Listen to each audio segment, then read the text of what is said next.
back again.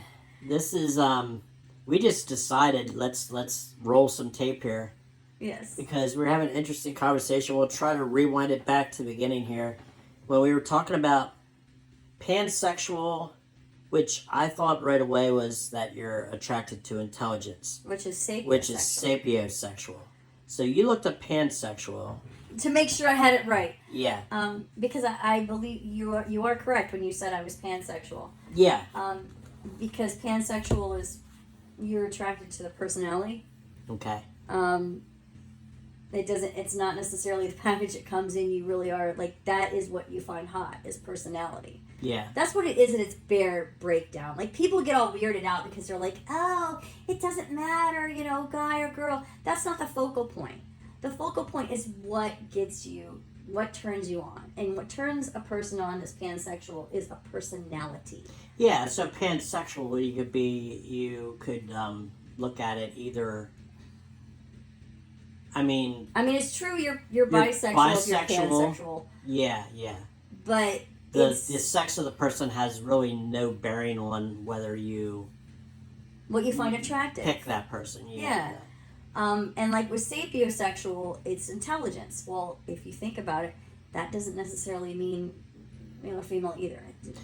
Yeah, true. If you're attracted to intelligence, it could be male or female intelligence. Yeah, and so I was just saying that I'm an oddball because if you were to give me a choice of just here's a stack of pictures of people. Yeah. Right. Or here's a 5-minute audio clip of them talking to you. Yeah. Which would you prefer? That would be, I was thinking when you just said that, like a stack of pictures, or here's a 30-second clip of them just saying something interesting about their life. Yeah. Something like that. So, and that literally, and you don't know what they look like. An audio clip or a photograph, I would go with the audio clip every day, all day. Yeah. It's so much more important to me who you are. And for me, that who you are really connects to humor. I love a sense of humor. If you can make me laugh, we're going to die happy. Yeah. And I'm so much so that I find like dry, blunt humor really sexy. Which I think a lot of guys that are, they're told they're funny guys, they kind of get put off by that and they don't understand. For women like me, that literally gets my panties wet. Like, I love that dry sense of humor. When you and I first... And I did that to you and I didn't know it. Yeah, no, you did that to me so hardcore. Because you are blunt and you were deliberately telling jokes, and so you were being kind of extra blunt and I'm neurospicy, which I didn't even know at the time either. And you're neurospicy. Your neurospicy actually made those jokes even better and made the delivery even better, and totally. But you didn't know I was neurospicy back then either. Nope, I just thought you were a hell of a sexy smartass. Yeah. I can be a smartass, but I don't know it. Yeah, see, I don't think you realized how much of a smartass you came off as. Because you were just... Am I like the Jason Bateman character? Just... You make me think you describe me as Ryan Reynolds. You make me think of a combination of, like, Chandler Bing from Friends. Okay, well, I didn't watch that show, so I can't... Let me finish my comparison. Okay. It's either it's a combination. It's like a mesh together. Because you have a lot of Chandler Bing qualities, but you have a lot of, like, Ryan Reynolds Deadpool qualities. And if I could kind of mash them together a little bit, that's kind of where you land.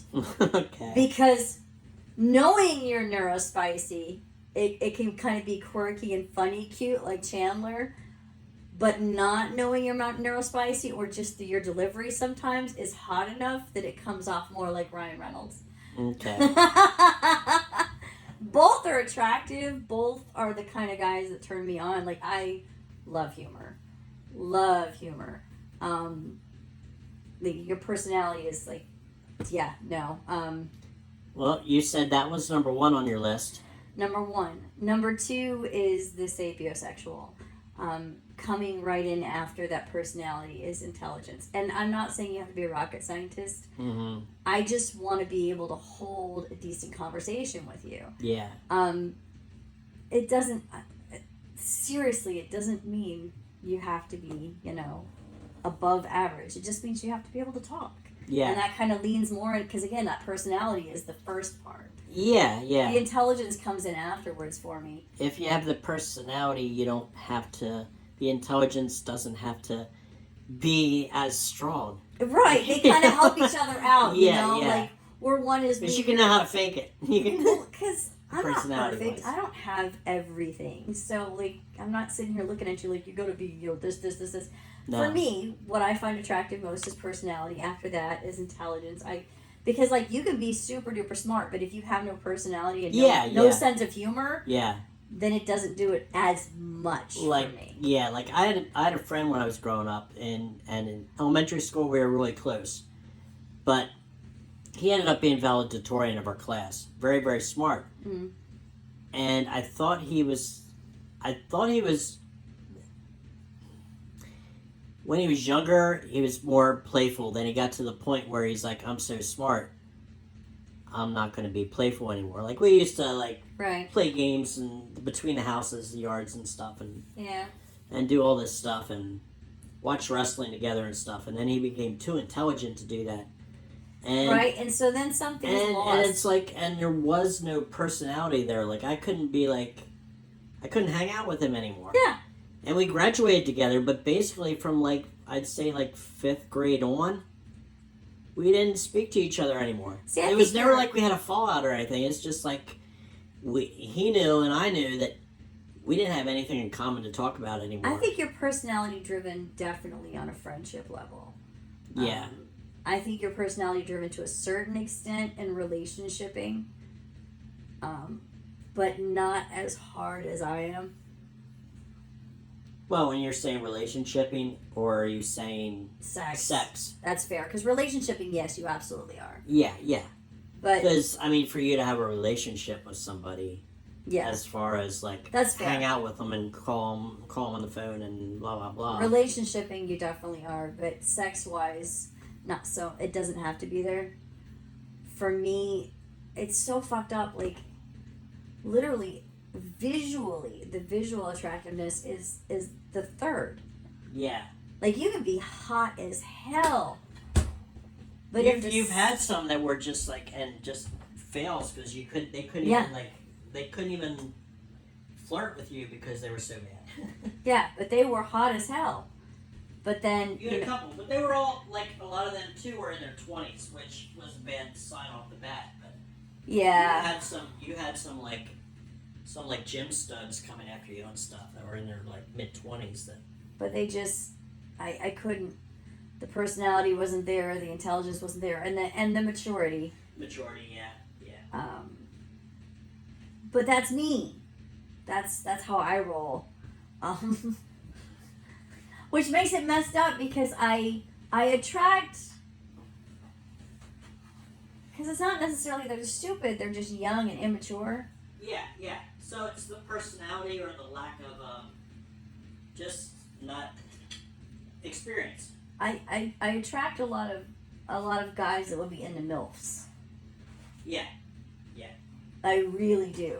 But I'm not necessarily a cougar. I am a little bit.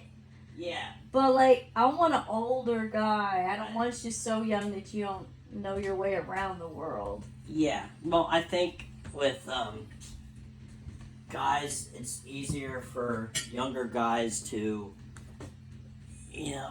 put that amount of work onto an older woman than an older woman to a younger guy, because I guess some older women will really find a younger guy a real attractive, benefit, but the personality, not really personality, but just the experience and wisdom and how to work a difficult relationship is not there. That's true. Where the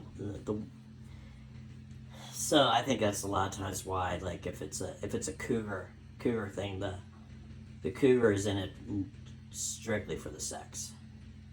And that's just not how I roll. Yeah, yeah. It's weird. I'm pretty sure with the MILF thing, the guys too, it's more strictly the sex too. And that's the thing, like, and that's where we're different, because like we both, relationship wise, absolutely are looking for the same things and probably a similar order. But then when it comes to sex, it's easier for you it's easier for you to just enjoy the rawness of it. Yeah, I mean, I can just totally just ravage a woman that I haven't talked to, and I'll enjoy it. But, and sometimes I can. Sometimes I feel froggy, and I absolutely can. Yeah. But it's in a club setting. Yeah, yeah. When I go to a club, that is the mindset. That's true. I do that, but just it's only in those kind of settings for me. Yeah, and if we were home and you like came home with a woman that I never met, I could jump right into it though, because I would know that obviously you're okay with it. You brought her here. So. But yeah, I think that's what it is, because I can go both ways, and I do go both ways. In a club, absolutely. Yeah. I am there to mess around. I am there about the physicalities of it and everything. But that's in the club. When it comes to like making these connections online and shit and setting this stuff up, it feels more intimate to me. Yeah. And I feel like there's got to be a little bit more trust here. Mm-hmm. There's got to be more trust. It's a little more intimate, because like you're like, I feel like in a club it's a safe setting to just really be stupid. It is, yeah. So I can go in and let all of my guard down. For one, I'm with you. Yeah. Okay? Yeah. And you're always straight. You're always, I can be inebriated. I can be silly. I can throw all my cares to the wind, and I know I'm perfectly safe. Yeah. For one, I know this place is, on lockdown. I know there's security. I know no one's gonna let anyone do something to me that I don't want done. Yeah. Yeah. And I have you there to make sure everybody knows what I don't want done. Yeah. And so I feel completely safe just being really, really promiscuous. Yeah, and I don't get, when we go to a club, I don't get inebriated. I don't get high. No, it's I might take a partial just to relax. But I never get. I think it's because of that situation, because I know I have to be wary of what's going on. That even if I did take a full dose, I still don't think I would get the same high. No, yeah, because your adrenaline is keeping it to a certain level. Yeah, because I know that time we met at the hotel and had a play date that weekend that I took, I think, the normal amount of what I normally take, which gets me pretty damn high, and it didn't really get me high because I wanted to know exactly what was going on, so I didn't allow myself to get to that level. Yeah, that's true. And so, like, that's where I can just throw care to wind, and I'm going in with this sort of animalistic thing, and that, I find that really sexy, that just sort of, sometimes it's really hot. Yeah. Just to not know, not care. Yeah. But in these situations where, like, we're chatting online, and then we're setting things up, and all of these, it's kind of, it forces more intimacy, and it forces a need for more trust. Yeah. Right? Because I've got to meet you somewhere. This could possibly be each other's house, or it could possibly go back to each other's house. Yeah. Like, I have to, obviously, you have to at least know somewhat of where where I'm from. We have to, like, you know what I mean? Like, when you meet someone at a club, they could live 8 states away. You don't know. Yeah, yeah. This person, there's just a whole lot more that goes into it, I feel like. Yeah. And so I think it does kind of force me to trigger that other side of my brain where it's like, okay, that personality, intelligence, all that stuff is like more important now, right? Yeah, yeah. Because I have to talk to you. Yeah. And if I have to talk to you and it grates on my nerves, it doesn't matter how hot your body is. It just keeps going down, down, down. I gotta get all the wheels in motion, and if you're gonna be irritating along the way. I'm just You're right. by the time I get there, I'm not going to be as turned on by you anymore. It doesn't matter if you're hot. It doesn't matter if you're banging and I just want to bounce a coin off your ass. If the minute you open your mouth, it makes me cringe. It's not going to happen. Yeah. So yeah, and this was all just randomly over sapiosexual and pansexual, just discussing because I think people don't take the time to really familiarize themselves with what these words are describing. This isn't anything new. No. This isn't anything new at all. It's a new name. It's just finally putting some sort of it's putting a label, putting a name on something we've struggled to explain, but has always been around. There's always been people who are attracted to intelligence and personality. Absolutely, yeah. You know, there have always been people who found who you are, what makes their panties wet. You know, there's always been people who've been attracted to humor, and if you make them laugh, they want to jump your bones, even if you're ugly as sin. There's always been that kind of people. We just didn't have a nice little neat package to say, oh, this is what I am. And you have, that's how, you could probably just as easily be, like, really get enthralled with a female if, the personality is there. Yep. So, with no questions asked. Yeah, no. It really, for me, it really is so much a mental, emotional kind of thing that the package that comes in is really if the other two qualities are high, you got a date with a chick tomorrow. I do. Yeah, but she's hot too. But is personality there? Oh my God, yeah. No, I absolutely adore her personality. Yeah. She's so she talented, got the personality she's and the kind. looks. Yeah. My point was that she's like the full package. Yeah. So if you get on that, I won't complain. I am so hoping that I hear a story tomorrow night. I'm sure you are. I am so hoping. Because she doesn't even know you're in the lifestyle. No, she does not. No clues thrown out there? She did tell you she was bisexual, right? Yeah. She didn't just say it, but we were talking about our exes and stuff, and so it did, come out at one point, That she said both? That she's been in relationships with both? When we were talking about our exes, yes, I heard both come out. And it was kind of casual because when it went that way, I sort of joined in quickly. Yeah. To let it, because that's the thing. When you say stuff like that, sometimes you let it. If it hangs for a second, it can make you uncomfortable. Yeah. And because I'm like, I am. Yeah. You're like, oh, really? Exactly. I'm more trying to behave and not drool. When you first said that? Yes. About having girlfriends? Yes. Like, oh, yeah. So, let me pull you into my web. Yeah, no, it's so bad, but it's so true. And now you got a date. I do. And, and she asked me on the date. Yeah. Which is another good sign. That's another good sign. So you'll probably let her know tomorrow how you play. Sure it's gonna come out. Yeah. Sure it's gonna come out. Okay, anyway, now that I'm sitting over here blushing. Okay, I'm good. And she just asked who's gonna be my Valentine, and you said me. I did. Well, yeah. She replied to that yet? I'm not stalking.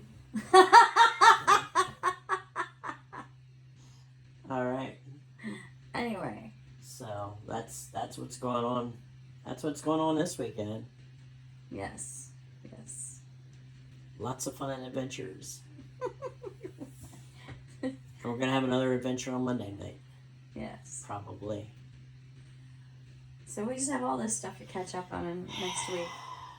All these updates. Oh my. February Fuckfest. Stop it. Mid-February Fuckfest. Oh my goodness. Okay, anyway. Just taking a blowjob. Stop it.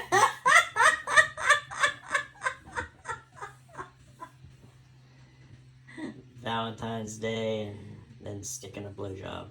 Exactly. And then President's Day. And, I mean, you know. Mardi Gras. Is Mardi Gras past yet? Mardi Gras not. That's in February? I'm pretty sure. No, it's not. I think it is. We'll have to check. I think it is. Alright. Alexa, when's Mardi Gras? Mardi Gras is 3 days away, on Tuesday, February 17th. February 17th. Which is right after President's Day. We roll right into, oh yeah, Fat Tuesday. Mardi Gras. Literally the day after. You nailed that. Okay, my bad. So it is February Fuckfest going down. Oh my god, okay. Okay. Alright, my cheeks hurt. Alright. So just wanted to throw that out at you there. Alright. So till next time, everybody. Take care.